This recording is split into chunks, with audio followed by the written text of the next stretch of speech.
fikir var, bu trackte ilim var. Beslenir iman, her yer ihtilaf, şer ve istilah, bence bir liman.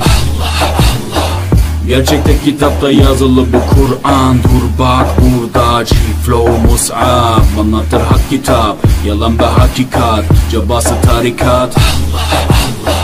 Sana yobaz derler, böyle olmaz derler. Onlar gibi düşünmedikçe çoban derler.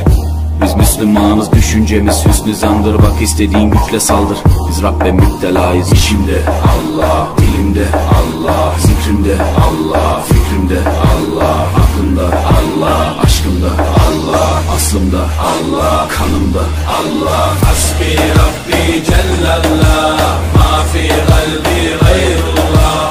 Nur Muhammed sallallahu, la ilahe illallah. Hasbi Rabbi Cellallah, ma fi kalbi gayrullah. Nur Muhammed sallallahu, la ilahe illallah. Bu benden bir davet, nefse ikamet, hem de tek çare Allah. Bu hayat imtihan, şeytandan intikam, sayısız iltifat Allah. Güvendiğin dağlara kar yağar bak ancak Allah asla seni satmaz. Düşünce kalkmalısın, şükürle kalmalısın, desin hep kalp atışın Allah. Günahla esti yerler, daha gençsin derler. Bu hayat basamakları, çürük merdivenler. Senden bir istirham, devamlı istiğfar, gereken irtibat Allah.